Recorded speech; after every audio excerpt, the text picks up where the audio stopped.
empezamos. A ver, le estaba comentando aquí en la clase, modificaciones que se han producido. Ya se publicó la PEC. Se publicó hoy, día 21, tenéis hasta el plazo 15 de diciembre para poder entregarla. Y cambió. Ya no es una investigación, sino que es un artículo que os piden que comentéis y que resolvéis una serie de cuestiones. Entonces, en visto a lo sucedido, vamos a cambiar cronograma. Hoy, sí o sí, terminamos tema 3 y vamos a tratar de ver tema 4. Sí o sí, sí o sí. ¿Vale? La semana que viene, 28, PEC. Revisamos los conceptos que os van a entrar en la PEC, de los dobles ciclos homeostático y no sé, circadiano para el control de los ciclos de sueño y vigilia, tin, tan, tun, tan, tan. Y dejamos resueltas una serie de cuestiones que vais a tener que responder, ¿vale? Fechas, formato, todo esto, para que después cuando vosotros lleguéis a casa, solo simplemente tengáis que, triqui, subirla, ¿vale? 5 de diciembre, vemos el tema 5, ¿vale? Recordar que el día 12 de diciembre yo no estoy. 19 de diciembre vemos el último tema que nos queda y hacemos todas las recuperaciones en enero. ¿Qué os parece? Porque nos quedan por recuperar 2 clases. Entonces lo que vamos a hacer es, antes de las Navidades vemos todo el temario, terminamos el temario, os vais a casa tranquilamente con toda la materia dada y después en las clases que nos queden hacemos doblete, pues a las 4 y a las 7 y luego a las 4 y a las 8 y otra vez con lo mismo, volvemos a repasar, hacemos esquemas y demás. ¿Os parece bien? ¿Tú, de acuerdo?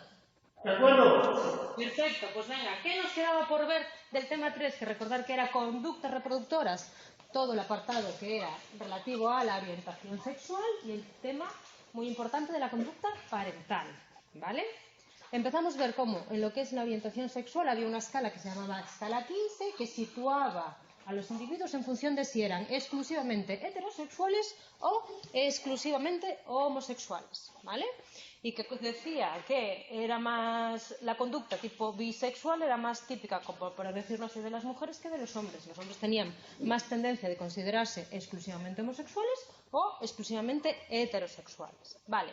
En lo que se refiere a las diferencias entre hombres y mujeres en función de la orientación sexual, ¿qué es lo que se ha estudiado? Se ha estudiado si eso tiene una causa genética, si hay una influencia hormonal, como vimos hasta ahora con el resto de las conductas reproductoras, y sobre todo si hay diferencias en la constitución o en la configuración del encéfalo de una mujer homosexual, heterosexual, bisexual y de un hombre homosexual, heterosexual o bisexual. ¿Sí? Vale. Como causas genéticas de la orientación sexual, hay estudios que señalan el gen X y en concreto la región alrededor del centrómero 8, que es la que está relacionada con la orientación sexual, ojo, del hombre, con lo cual este es el gen X del hombre, de un genotipo que sería XY, ¿vale? En el caso de las mujeres, pocos estudios sobre una base genética. Lo que sí muchos saben es de esta concordancia que hay entre gemelos monocigóticos y gemelos dicigóticos relacionada con lo que es la orientación sexual, ¿vale? Gemelos que muestran mayor concordancia, ¿vale?, de gemelos monocigóticos que los dicigóticos en lo que son las conductas de tipo homosexual. ¿Sí? Vale, nos quitamos lo que es la parte genética, que ya vemos que es muy confusa. Señalan el gen X en los hombres y señalan concordancia en las mujeres, pero no hay nada concluyente que pueda decirme que la orientación sexual está causada por un déficit del gen 25, del gen 32. Entonces, ¿qué les queda por estudiar? Les queda estudiar factores epigenéticos, ¿vale?, o factores de tipo hormonal, influencia circulante de las hormonas. Vimos cómo, en el caso de las ratas, había muchísimas conductas que yo podía feminizar o desmasculinizar. ¿Os acordáis? Con lo de la lordosis y toda esta historia. ¿Eso pasará igual cuando estamos hablando de orientación sexual? Es lo que vamos a ver ahora, ¿vale? Vale. ¿Qué encontraron respectivo a factores hormonales y epigenéticos? Ojo, en mamíferos no humanos, en ratas, ya vimos una influencia ¿de qué? De la testosterona. A mayor testosterona circulante, ¿vale?, mayor preferencia hacia la hembra, independientemente de que ese individuo sea macho o hembra. También encuentran una influencia, ¿vale?, del estrés maternal durante la gestación a la hora de la orientación sexual de ese individuo. ¿Por qué? Porque dicen que ese estrés materno desmasculiniza y feminiza la conducta de los machos. ¿Vale? En roedores también estudiaron la influencia de determinadas sustancias y en concreto la administración de diazepam en la rata, que provocaba lo mismo, desmasculinización y feminización de la conducta parental de sus crías. ¿Sí? Esto en lo que se refiere a mamíferos no humanos. ¿Qué pasará con los mamíferos, primates y humanos? Que ahí la cosa es muchísimo más compleja. Muy bien, ¿vale? ¿Qué encuentran en humanos? También una afectación de la orientación sexual. Ojo, cuando hablan de estrés maternal, ¿vale? Una contribución modesta pero significativa sobre la orientación homosexual de los hijos, ¿vale? Especialmente si ocurrió durante el tercer trimestre y especialmente llamativa si la combinamos con tabaco y alcohol, en concreto con el tabaco. Ojo, y también estudiaron el orden de nacimiento de los individuos en algo que se llama efecto del orden de nacimiento. Y dicen que la probabilidad que hombres sean homosexuales se incrementa con el número de hermanos mayores, independientemente de que sus hermanos sean hombres o mujeres. ¿Sí? Esto es lo que se refiere a lo que es los factores epigenéticos, perinatales, hormonales y demás que pueden estar explicando la orientación sexual, tanto de los machos como de las hembras. Hola. Tanto de ratas como de humanos, ¿vale? ¿Qué va a pasar ahora con lo que es la configuración de los hemisferios cerebrales, de las sinapsis, etcétera y demás? ¿Habrá diferencias entre hombres y mujeres en función del estímulo visual al que yo los someta? Sabéis que ahí habíamos visto dos tipos de estudios. Los estudios post-mortem, que lo que hacían era esperar a que falleciese el individuo, seccionaban el encéfalo y lo tenían y demás. Y después estudios que se podían hacer con el sujeto humano vivo, las resonancias magnéticas y los PEP, ¿vale? ¿Qué problema habíamos visto cuando hablábamos de la identidad sexual?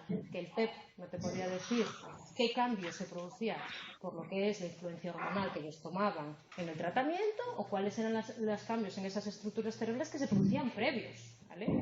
¿Qué va a pasar aquí? ¿Qué vamos a descubrir? En estudios post-mortem estudian una afectación de un núcleo en concreto, que es el núcleo NIA3. Este núcleo, NIA3, tiene mayor volumen en el hombre que en la mujer heterosexual, ¿vale? En los hombres que son homosexuales, su configuración se asemeja al de las mujeres, ¿vale? Esto en lo que se refiere a estudios post-mortem, una vez que el individuo fallece. ¿Qué va a pasar con los estudios de neuroimagen? ¿Vale? Que vamos a ver cómo está configurado ese encéfalo, qué estructuras se activan cuando yo tengo un estímulo visual que considero atractivo, ¿vale? ¿Y qué puede pasar? Que individuos que sean homosexuales, el estímulo visual que encuentran atractivo sea el de ¿qué? El de un hombre. Mujeres homosexuales, una mujer, bisexuales y demás heterosexuales a la inversa, ¿vale? Y aquí, bueno, se estudia lo que es la influencia de los estímulos eróticos, en principio estímulos visuales, y lo que son la presencia de las feromonas, ¿vale? La conclusión de los expertos que estudian neuroimagen se debate entre que si las estructuras cerebrales son las mismas, las que se activan entre el hombre y la mujer, siempre y cuando se presente el estímulo que ellos consideran atractivo, ¿vale? Y aquellas que dicen que las estructuras cerebrales cambian, son distintas, ¿vale? Estudios sobre el efecto de la estimulación erótica.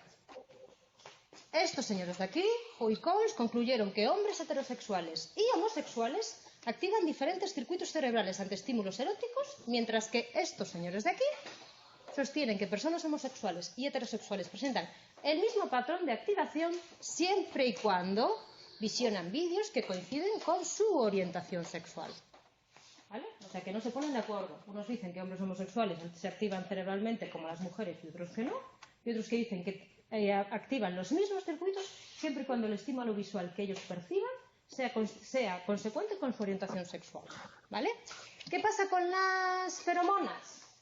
Que las mujeres heterosexuales consideraremos atractivas, un derivado de la testosterona presente en el sudor de los hombres, ¿vale? ¿Qué voy a utilizar como estímulo para los hombres heterosexuales? Un derivado del estrógeno, que son ¿qué? Las hormonas de tipo femenino. Utilizando el TEP y las hormonas se observaron que se activa el hipotálamo anterior de manera distinta.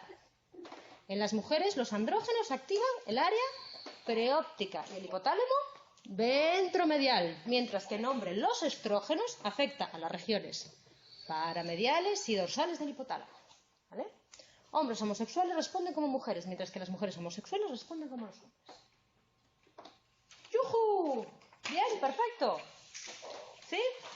Pues esto es lo que se refiere a la orientación sexual. Ya veis que dijeron de todo, unos investigaron una cosa, otros investigaron lo otro, conclusiones muy diversas. Bien. Lo último que nos queda, estudiar la conducta de cuidado de las crías, la conducta parental. ¿Vale? Parental hace referencia al cuidado de las crías de manera general. Si ese cuidado lo lleva una madre, se denomina conducta maternal. Y si procede del padre, conducta paternal. Si el cuidado se produce a través de los hermanos o de otros tipos de parientes, se llama conducta aloparental. ¿Vale? ¿Qué habíamos visto hasta el momento con, por ejemplo, lo que habíamos visto del estudio con las ratas? Que yo la conducta maternal la puedo inducir en una rata siempre y cuando esté contrato con las crías. Habíamos visto que podíamos incluso llegar a inducirla en hembras vírgenes, ¿vale? Y sí que se podía inducir en un periodo cada vez más corto en hembras que estaban embarazadas. Entonces tiene que haber algún tipo de influencia, como veremos ahora, de tipo hormonal. ¿Qué va a pasar en los seres humanos? ¿Qué va a pasar en los primates? Lo que yo os decía hasta ahora, que la configuración del cuidado de las crías cambia. ¿Por qué? Porque habrá especies de primates donde el cuidado de las crías sea conjunto por parte de los dos progenitores y otros que el cuidado de las crías, ¿vale?, sea solo a cargo de la madre. Entonces ahí va a haber muchos patrones distintos en función de otro tipo de características sociobiológicas, etcétera y demás. ¿Vale? ¿Sí? Vale. Me voy con los queridos ratoncitos, ¿vale? La conducta maternal en las ratas se inicia una vez que se produce el parto, ¿vale? Los cambios hormonales que se producen en la rata para que la rata esté embarazada, se embarace, lleve a cabo el embarazo y se produzca en el parto son estos. Mediante el avance de lo que es el embarazo, se produce un aumento paulatino del estradiol. Y justo para que se produzca el parto de la rata es necesario que haya una caída brusca de la progesterona, ¿vale? Entonces, parece ser que esta progesterona marca el inicio de lo que es la conducta maternal. ¿Por qué? Porque es necesaria que esta progesterona caiga para que la rata empiece a cuidar de sus crías. Estradiol es la hormona que induce la conducta maternal, coincidiendo su aumento con la construcción del nido por parte de la rata. Que caiga la progesterona es necesaria para que se inicie esa conducta. ¿Vale? Y después, para que las ratas se pongan al cuidado de sus crías, las amamanten y demás, es necesaria que la prolactina. Un incremento importante se da en el parto y durante el periodo de lactancia. Esta prolactina actúa facilitando la acción del estradiol. Y se acaba, o sus niveles bajan, cuando se termina lo que es la época de lactancia y cuidado de las crías. ¿Vale? Esto en lo que se refiere a la conducta maternal de las ratas. 3 hormonas: estradiol, progesterona, prolactina. ¿Vale? ¿Qué va a pasar en primates? ¿Qué va a pasar con seres humanos? Que además de estas hormonas, nos va a influir otro tipo de hormonas, como puede ser la oxitocina. ¿Os acordáis de esa? Bueno, ahora lo revisamos. Algunos se acuerdan y otros no. ¿Vale? ¿Qué pasaba con la oxitocina en el caso de nuestros? Que es la que provoca el parto. Es la que provoca el parto en mujeres que han estado embarazadas o que están embarazadas. Es la hormona que te ponen para dilatar, etcétera y demás, ¿vale? Ojo, pero hace ese efecto porque previamente se ha producido el cambio hormonal del embarazo. ¿Bien? Vale, lo que yo os decía, en primates la cosa está muchísimo más confusa. Hay afectación o hay influencia de los estrógenos y de la progesterona. Oye, pero hay un patrón de funcionamiento distinto en función de la clase de primates y del grupo al que pertenezca. Y ahí en el tema os lo detallan. Un tipo de primate que solo está al cuidado de las madres es distinto que un tipo de primate que el cuidado es compartido y demás, ¿vale? ¿Qué nos pasa a nosotras? Que la caída de progesterona es después del parto, ¿vale? Y es la que parece estar detrás de la formación del apego de las madres por el niño. Ojo, pero no es la única, porque además de la caída de progesterona, a nosotros las mujeres lo que nos pasa es que para poder amamantar necesitamos prolactina para el crecimiento de las mamas y también para la formación de vínculos entre madre e hijos necesitamos la oxitocina. ¿Sí? Entonces, en ratas ya vimos que era estradiol, progesterona y prolactina. Y en humanos, oxitocina, prolactina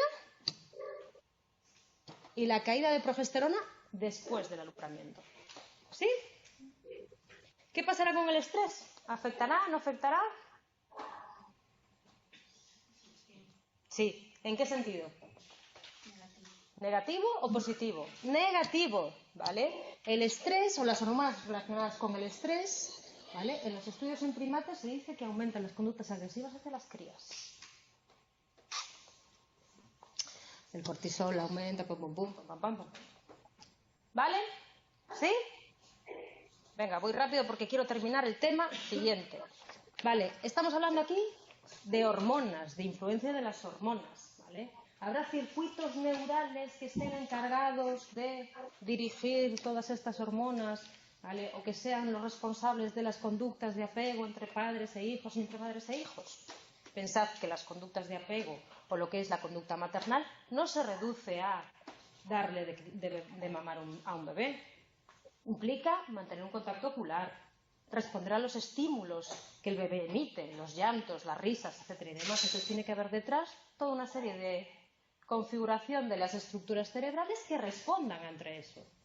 ¿Cuál será esas estructuras en el caso de las ratas? Pues todas las que estén relacionadas con el sistema vomeronasal. La madre tiene que ser capaz de localizar a esas crías, tiene que ser capaz de olerlas, ¿vale? Ojo, no solo ese, también el sistema somatosensorial. Las mamas de la rata tienen que recibir la estimulación por parte de las crías para la producción de la leche. ¿Lo veis? Por último, estructura. El área preóptica medial, encargada de integrar toda la información y organizar esa conducta maternal en la rata. Lesiones en esta área afectan a la motivación de la madre por las crías y estas dejan de ser un incentivo para ellas. Otra estructura adyacente, región ventral del núcleo de la estría terminal. Esto en ratas. ¿Qué nos pasa a nosotros? Nosotros también tenemos que responder ante la conducta de nuestras crías, ¿vale? Nosotros tenemos que también ser capaz de ver, de dirigir la mirada, de responder de una manera emotiva. Todo eso está a cargo de la circunvalación superior del frontal, la ínsula, el prepucio, la amígdala. ¿Qué hace la amígdala? Que yo sea capaz de reconocer las emociones de la otra persona. En este caso, las emociones de la cría. ¿Lo veis? Tuy, ¿cómo lo lleváis? Bien, bien. Perfecto, pues mira, me queda una diapositiva más que es más de lo mismo y con esto terminamos conductas reproductoras, ¿vale? Me paso a lo que es las conductas de ingesta. ¿Sí? Tuy. Sí, sí. Venga, pues voy como un hacha porque esto lo tenemos que ver hoy. Tiqui, tiqui, tiqui, tiqui, tiqui, tiqui, tiqui. Vale, conductas de ingesta. Venga, ¿qué sabemos de las conductas de ingesta? Lo que hacemos antes y durante la comida. Lo que hacemos antes y durante la comida. Lo que hacemos antes y durante la comida. O sea, todas las conductas que van dirigidas a que yo en un determinado momento busque alimentos y los incorpore a mi cuerpo, o a que yo haga todo tipo de conductas dirigidas a ¿qué? A parar esa conducta. ¿Vale? La conducta de ingesta implica que yo quiera comer o que en un determinado momento reciba la señal de ¿qué? De dejar de comer. Todo eso está dirigido a mantener la homeostasis del organismo, ¿vale? Ahora explicaremos lo que es, ¿vale? Vamos a ver todo esto, las características generales del metabolismo, el control de la conducta de ingesta, la programación y los trastornos alimentarios. ¿Qué trastornos alimentarios de la conducta de ingesta conocemos? Bulimia, anorexia, muy bien. ¿Y los trastornos alimentarios por exceso? Obesidad, ¿vale? Todo esto destinado para mantener lo que es el equilibrio interno del organismo, o lo que se llama la homeostasis. ¿Qué quiere decir eso de la homeostasis? Quiere decir que yo, para acceder o para poder responder a las demandas externas, tengo que mantener mi medio interno dentro de unos relativos márgenes o dentro de un relativo equilibrio. Eso se llama homeostasis, ¿vale? Y yo tengo una serie de mecanismos que hacen que cuando esos valores internos se alejan de lo que es señalado por la homeostasis, se pongan en marcha una serie de mecanismos que lleven a corregir esas desviaciones, ¿sí? Uno de esos mecanismos para corregir esas desviaciones son las conductas motivadas y, en concreto, la alimentación, ¿vale? Conductas que son respuestas que emite el organismo dirigidas a la consecución de un objetivo y cuya ejecución depende de una serie de fuerzas que actúan desde dentro y fuera del cuerpo, ¿vale? La alimentación es una de esas conductas motivadas primarias o instintivas, porque la necesito realizar para sobrevivir o para que mi cuerpo sobreviva, ¿sí? Vale, vamos a hacer una breve explicación. Voy con una flecha, cha, cha, cha, cha, cha. Pero alimentación no se puede igualar a la ingesta, ¿no? Uy. Venga, debate. A ver, ¿por qué lo dices? Es que en el libro pone que la conducta de ingesta es una conducta motivada, pero no sé hasta qué punto se diferencia. A ver, la conducta de ingesta es una conducta motivada. Yo la asocio a la alimentación, pero no sé si ponerla como equivalente. Decía que no era adecuado reducir la ingesta de alimentación porque en la ingesta hay unos procesos que van antes y después. Sí, y porque la alimentación es solo una parte de lo que es todas las conductas de ingesta que yo puedo hacer. Bueno, vale, sí. No es exactamente lo mismo. Bueno, yo lo voy a dejar aquí como equivalente, pero no es exactamente lo mismo, ¿vale? No, es que no quiero tampoco liaros. Bueno, lo dejamos aquí. Una conducta motivada primaria es la ingesta o la alimentación, por decirlo así, que yo consigo a través de lo que ingiero a través de los alimentos y que está destinada a mantener mi medio interno o mi homeostasis, ¿vale? Todo esto, ¿vale?, afecta a la cantidad de alimentos que como y a la cantidad de energía que gasto. Eso es lo que se entiende como por metabolismo. ¿Qué es el metabolismo? Es una serie de reacciones que se producen en mi cuerpo cuando yo ingiero alimentos y los tengo que transformar, o cuando yo cojo esas transformaciones, ¿vale?, de los alimentos y saco energía de ellos. Eso se llama metabolismo energético, conjunto de reacciones químicas que se producen en el organismo para generar la energía necesaria que le permite crecer y desarrollarse al inicio de la vida y posteriormente mantener sus órganos y tejidos corporales que lo integran para que pueda llevar a cabo sus funciones con normalidad. Dos tipos de reacciones: las que son anabólicas, mediante las que sintetizan y acumulan compuestos que requieren aporte de energía, cojo glucosa y la transformo, trucutru, y las catabólicas, descompongo lo otro para obtener esa energía. Eso es el metabolismo. Vale, muy bien. Yo consumiré una serie de energías, o una serie consumiré una cantidad de energías en función de la actividad que yo tenga en su organismo. ¿Sí? No es lo mismo las energías que yo puedo consumir si estoy sentada mirando en el sofá una película que si me corro un maratón de 40 kilos. ¿Lo entendéis? ¿Vale? Lo que yo consumo simplemente para mantener el organismo en funcionamiento, sin demandas externas, en un ambiente neutro, se llama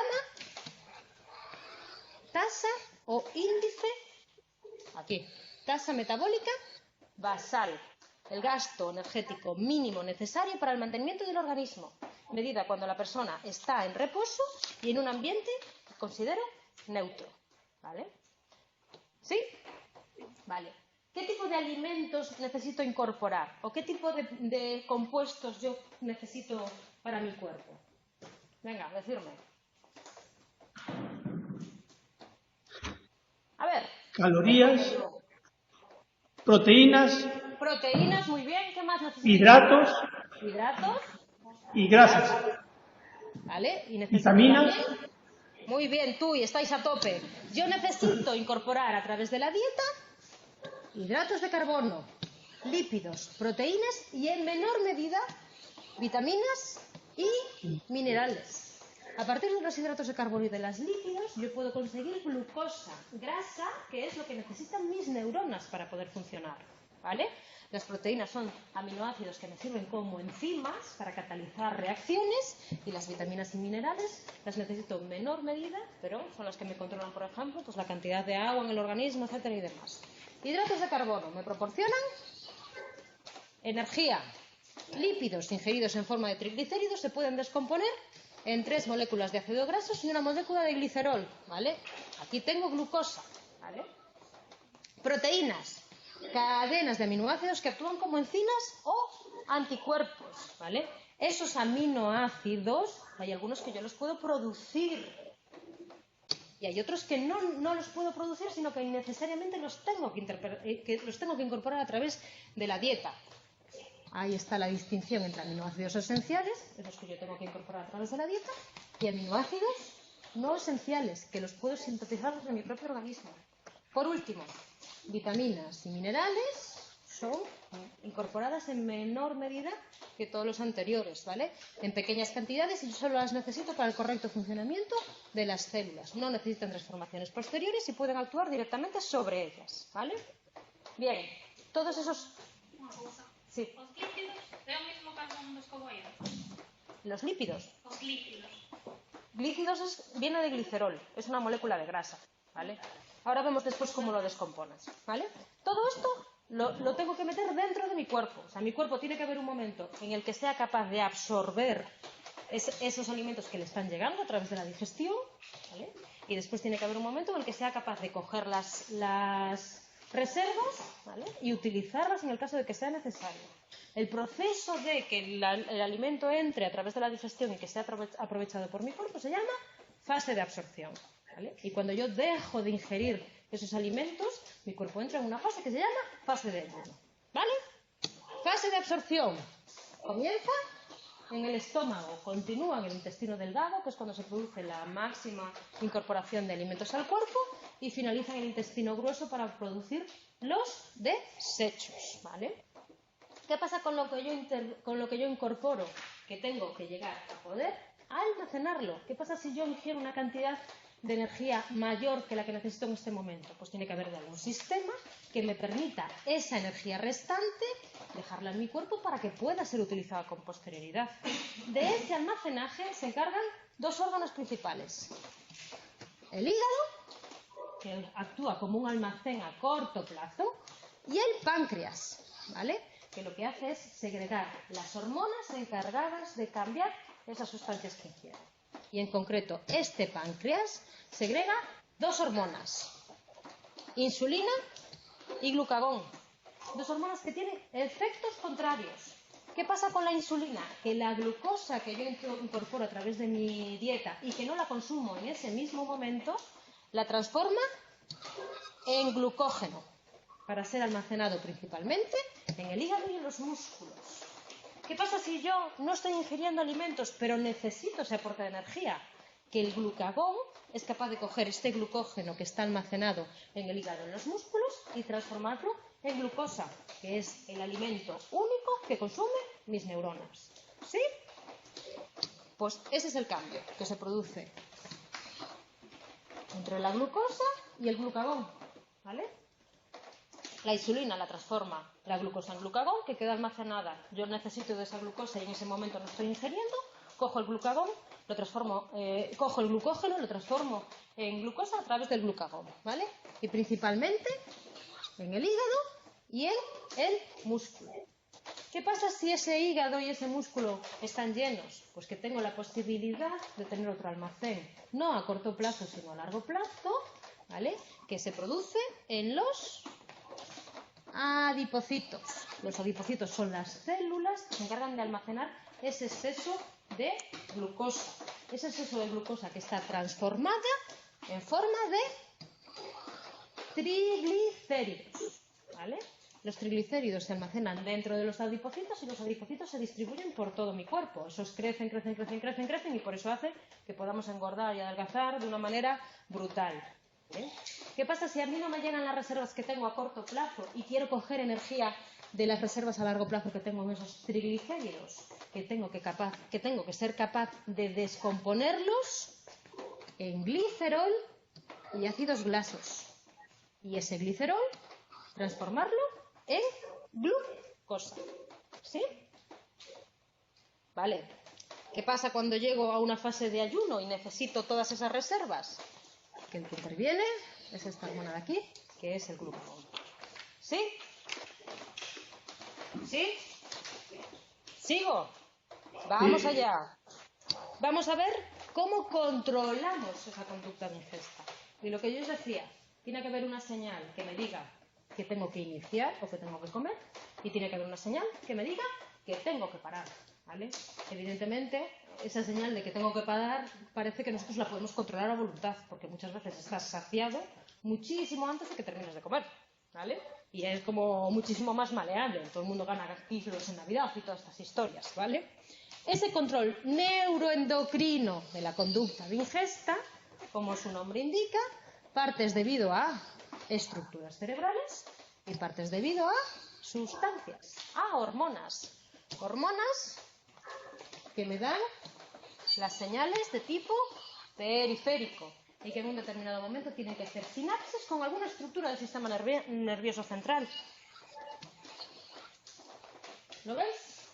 Entonces tendré señales periféricas que me determinarán el comienzo de la ingesta, que me determinarán el cese, principalmente sustancias, ¿vale? Pero después veremos más cosas. Señales centrales que controlarán el inicio de la ingesta y que controlarán el cese de la ingesta, ¿vale? Estructuras.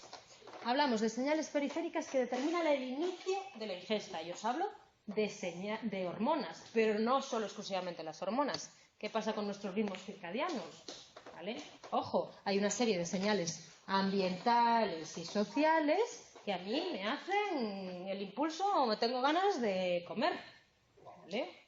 ¿Qué pasa cuando yo sé que voy a tener una comida con los amigos? Me parece que tengo incluso hasta más hambre. O sea, hay una serie de factores ambientales y sociales que están determinados que yo tenga la necesidad de comer.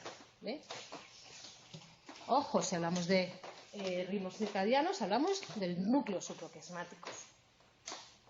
Hay una serie de factores sensoriales que están asociados a que yo sienta la necesidad de comer. ¿Qué pasa cuando yo huelo un alimento que huele muy bien, que me recuerda todo eso, tal? ¿Qué pasa con esos estímulos placenteros?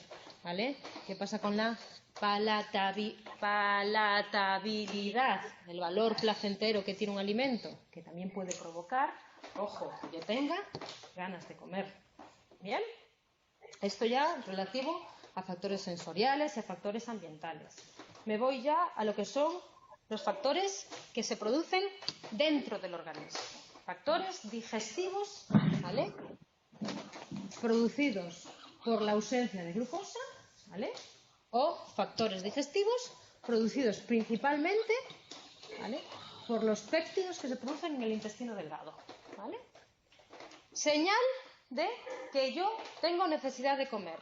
Bueno, pues tiene que haber alguien que detecte que yo no tengo alimentos. Principalmente de los alimentos, ¿o qué? La glucosa. Eso es lo que propuso este señor de aquí cuando habló de la teoría glucostática, ¿vale? Yo tengo que tener algún tipo de sistema que sea sensible a la ausencia de glucosa. Tengo que tener glucorreceptores que me estén diciendo, que me estén mandando la señal cuando en el ambiente circulante hay una ausencia de esa sustancia, ¿vale?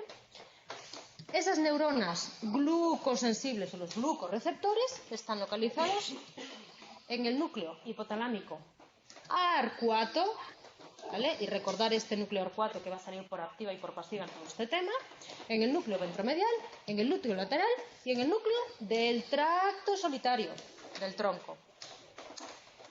Y tendré dos tipos de neuronas glucosensibles. Aquellas que aumentan su actividad cuando los niveles de glucosa son altos, y aquellas que incrementan su actividad cuando los niveles de glucosa son bajos. ¿Vale? yo no, esta teoría glucostática, que sí, que dice muy bien que para señalizar lo que es la glucosa, que cree y demás, está muy bien, pero yo no solo ingiero glucosa, yo ingiero otro tipo de alimentos y otro tipo de sustancias, con lo cual no solo voy a tener que detectar los índices de glucosa, tengo que detectar por ejemplo, la cantidad de sustancias que tengo en mi estómago, ¿vale? Eso lo harán otro tipo, ¿vale?, de factores digestivos. Son los péptidos gastrointestinales. Uno, y el más importante, este señor de aquí, la grelina, ¿vale? Que la grelina se produce cuando mi estómago está vacío, de tal manera que a mayores concentraciones de grelina tendré más necesidad de comer, o tendré más impulso de lo que es la conducta de ingesta, ¿vale? ¿Cómo se comunicará la grelina? A través del nervio vago con el famoso núcleo arcuato. Ya veremos dónde está, ¿vale? Señal de la glucosa, señal de la grelina, ¿vale? Última señal que se produce. Ah, no, esto ya es para el cese, ¿vale? ¿Lo entendéis? Señales periféricas que hacen que yo tenga ganas de comer. Principalmente hormonas glucosensibles y la grelina, ¿vale? Ojo, igual que tengo señales que me determinan el inicio de la conducta de ingesta, tendré que tener señales que me digan que tengo que parar de comer. Tendré que haber sustancias u hormonas que se pongan en funcionamiento, que se produzcan cuando yo estoy lleno. ¿Sí? Principalmente, venga, pásame de aquí. La colecistoquinina, ¿vale? Ojo, ¿qué pasa cuando yo tengo mucha glucosa en el organismo? ¿Qué es lo que se pone en funcionamiento? La insulina, para transformarla en glucagón. Entonces, esa misma insulina producirá una señal de que el organismo tiene alimentos, ¿vale? Por último, otra hormona, la leptina, ¿vale? Déficit en un gen que provoca que sintetiza la leptina, provoca una obesidad, ¿vale? Ahora lo veremos. Vale. ¿Qué pasa con la colecistoquinina? Que es secretada por el intestino delgado y actúa mediante la conexión del nervio vago con el núcleo del tracto solitario del tronco, ¿vale? Liberación de colecistoquinina se produce por la presencia de contenido lipídico y proteico de los alimentos. ¿Qué pasa con la insulina? Que se libera cuando tengo glucosa, ¿vale? Es una señal de que hay esa sustancia y alcanza el núcleo arcuato. ¿Qué pasa con la leptina? Que es provocada por mis adipocitos, por mi tejido adiposo, por mi almacén a largo plazo, ¿vale? Y que tiene receptores en estas sustancias de aquí. ¿Sí? Bien, Tui. Muy bien.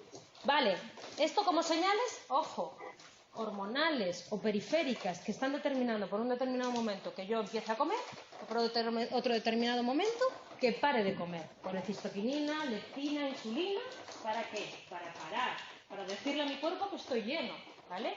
Y grelina y... no me acuerdo cuál era la otra. Se me fue. Estaba yo con el núcleo arcuato.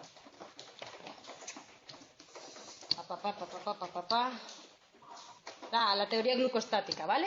Para decirle a mi cuerpo que coma, ¿vale? Todas esas señales en un determinado momento tienen que llegar a mi sistema nervioso, ¿vale? Para que yo haga las conductas necesarias, bien para iniciar la comida o bien para finalizarla. Y ya hemos visto una serie de estructuras, ¿vale?, que se están repetidas mucho, donde yo tengo receptores para esas sustancias. ¿Qué estructuras os suenan? Núcleo arcuato. Núcleo del tracto solitario del tronco, ¿vale? Hipotálamo ventromedial, hipotálamo lateral, ¿vale? Pues todos estos tipos de estructuras que presentan receptores para esas sustancias en algún determinado momento intervendrán en la conducta, ¿vale? La que más se repite, esto de aquí, núcleo arcuato, ¿vale? Núcleo arcuato que tiene receptores para todas esas sustancias, insulina, leptina y grelina, ¿vale? y produce sus propios péptidos que llegan a otros núcleos de aquí, que es el núcleo lateral y el núcleo paraventricular del hipotálamo. Pero el que inicia tanto la señal de comida o de venga, vamos a comer, como el que inicia la señal de parar, es este señor de aquí, el núcleo AR4, justo, ¿vale?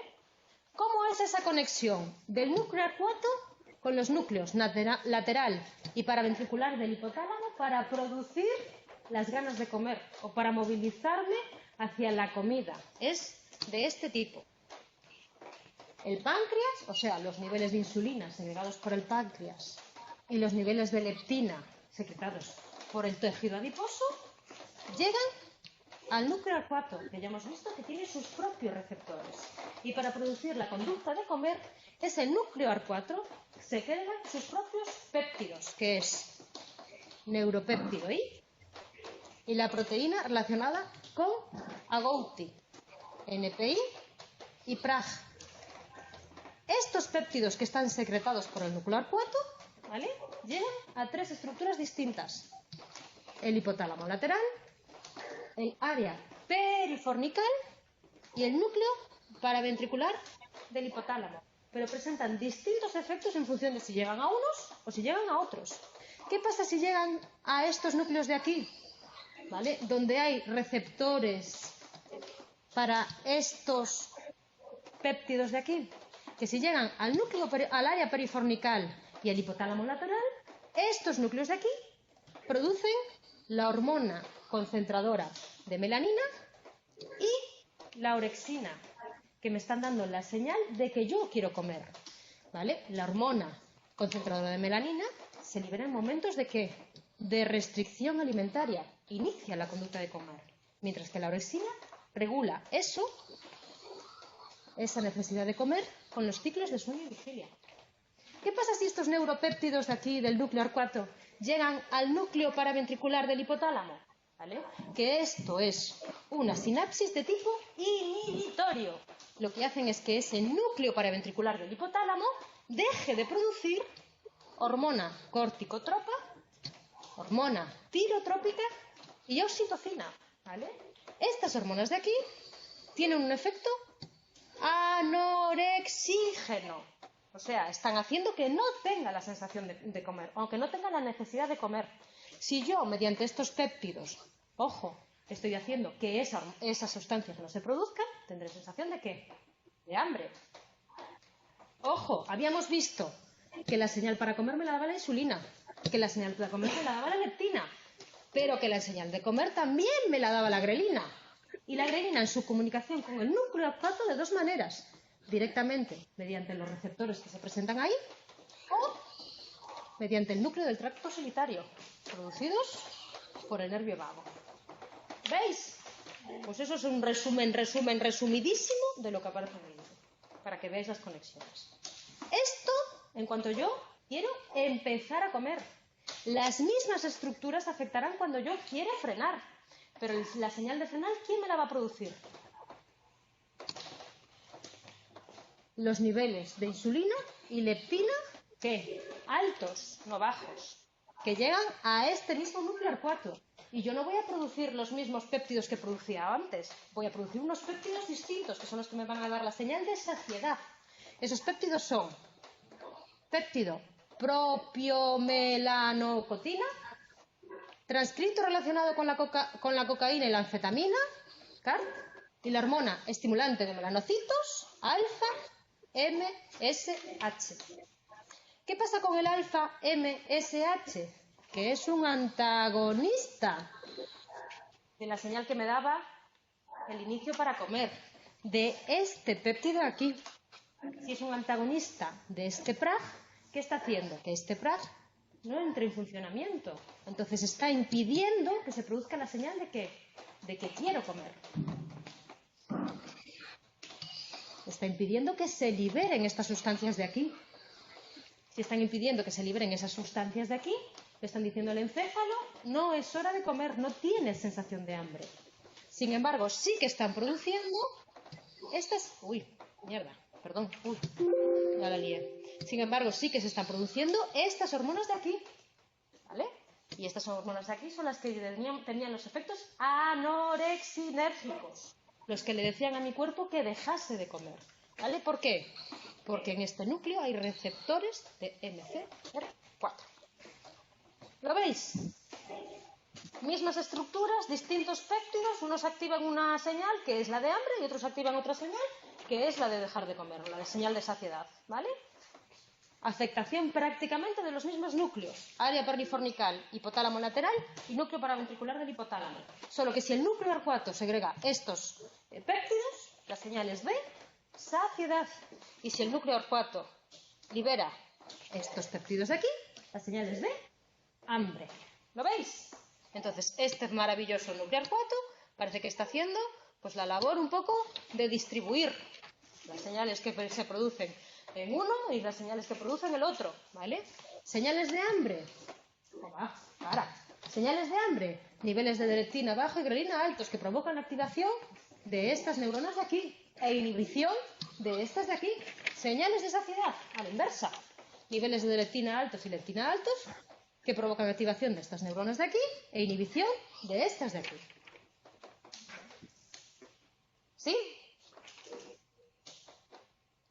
¿Sí? Más o menos. Bueno, esto os lo machacáis uno tras otro. Venga, voy rápido que si no, no me da tal. ¿Vale? Ojo, las señales del inicio y del cese de la ingesta llegan al núcleo arcuato y también pueden llegar al núcleo del tracto solitario.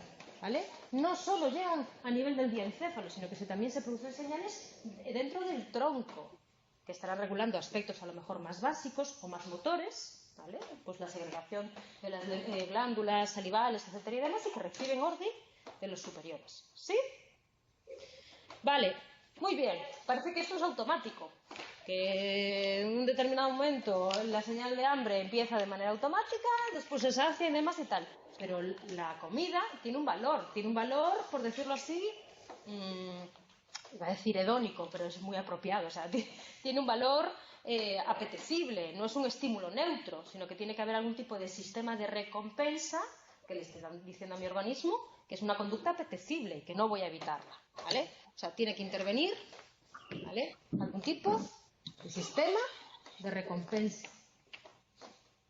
Muy importante de ese sistema de recompensa es el área tegmental del mesencéfalo, que libera dopamina en el núcleo accumbens y otras regiones del estriado. El área tegmental ventral presenta proyecciones con las neuronas de aquí que decíamos que eran las que iniciaban la conducta de comer y la conducta de parar, ¿vale?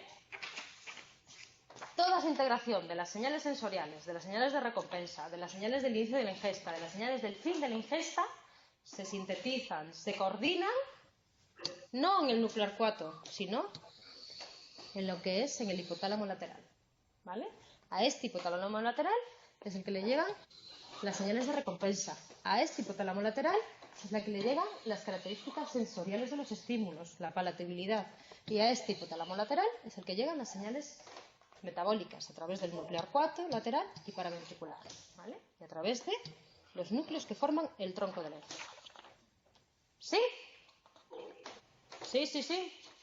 Venga, voy corriendo, que esto lo terminamos, ¿vale? Además de la dopamina que hemos visto cómo tiene ese valor de recompensa, etcétera y demás, también habrá más hormonas que estarán influyendo en la necesidad o la no necesidad de comer. Serotonina. ¿Vale? ¿Qué pasa cuando yo estoy feliz y estoy contento? Que no tengo ganas de comer. Me alimenta el amor, como quien dice, ¿vale? ¿Dónde se encuentran los receptores de la serotonina? En el núcleo de RAFE y también en ese núcleo arcuato, ¿vale? Bien. ¿Cómo se programan todas estas estructuras? ¿Cómo se llega a desarrollar el núcleo arcuato con receptores para la señal de comida? ¿Cómo se llegan con receptores para parar, etcétera y demás? Parece ser que es debido a la leptina durante el desarrollo cerebral, que es la que se encarga de establecer los circuitos reguladores de la ingesta. ¿Bien? Venga, última parte, voy una flechada, nos queda por ver. Trastornos alimentarios, aquellos que se producen por exceso de ingesta, la obesidad, y por restricción de la ingesta, lo que es la anorexia y la bulimia nerviosa. ¿Vale? Por exceso de ingesta. ¿Vale? Aquí tenéis al payaso de McDonald's corriendo en una cinta de tal. ¿Vale? ¿Qué pasa cuando yo como más alimentos de los que necesito? Que ese exceso de glucosa se va acumulando, se va acumulando, se va acumulando, se va acumulando y se producen una serie de problemas asociados. Hipertensión, hipotiroidismo, pum, pum, pum, todas esas deficiencias o todos esos problemillas aislados, si se ponen en conjunto, se dice que producen lo que se llama síndrome metabólico, diabetes, obesidad, hipertensión, hiperlipemia y arteriosclerosis, ¿vale? Acumulación de las grasas en las arterias. ¿Por qué se produce ese síndrome metabólico? Pues ya lo veis en el tema que os dicen que se produce porque hay un cambio en las conductas de la alimentación, ¿vale? Muchísimo más rápido que el mecanismo de la evolución nuestro, ¿vale? Hasta hace bien poco nuestra alimentación dependía de cosechas, dependía de hambrunas, había periodos en los que no teníamos poco menos que alimentarnos. ¿Qué pasa hoy en día? Que hay un exceso de comida. Nuestro cuerpo no está diseñado para deshacerse de ese exceso de comida. Entonces, el exceso de comida, el cuerpo habituado a tenerlo en reservas para casos de hambruna, ¿ahora qué hace? Lo acumula y produce todo este tipo de problemas. Además, cada vez se producen alimentos procesados con mayor índice de azúcar artificial, ¿vale? Entonces, este cuerpo que la evolución hizo que se desarrollase de una determinada manera, no está desarrollándose a la misma velocidad que se están produciendo los cambios ambientales. ¿Sí? Además, sedentarismo y todas estas historias, ¿vale? En ese síndrome metabólico se puede producir lo que se llama insulinoresistencia, ¿vale? Que es que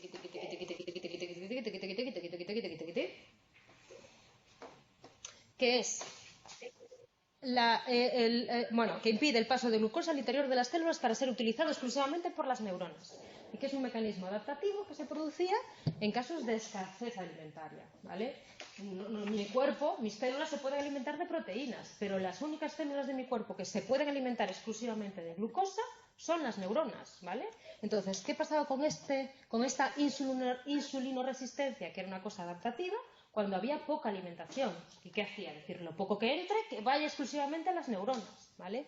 ¿Qué pasa con esta insulinoresistencia? Que se produce cuando a lo mejor en los individuos presentan una restricción alimentaria muy acusada cuando están a lo mejor en la gestación materna o cuando presentan los primeros años de vida. Si esa insulinoresistencia... Bueno, termino con esto la semana que viene, chicos. Pero mira, si esta insulinoresistencia que se produce, que es adaptativa, ¿vale? La mezclas con una serie de alimentos que son hipercalóricos, ¿qué hay? Más grasa que no pasa al interior de las células. Arteriosclerosis, diabetes y toda esta historia. Por eso hablan de la insulinoresistencia de países como la India, etcétera y demás. Bueno, continuamos aquí la semana que viene, ¿vale? ¿Vale? Perfecto. Venga. ¿Sí? Chao. Chao.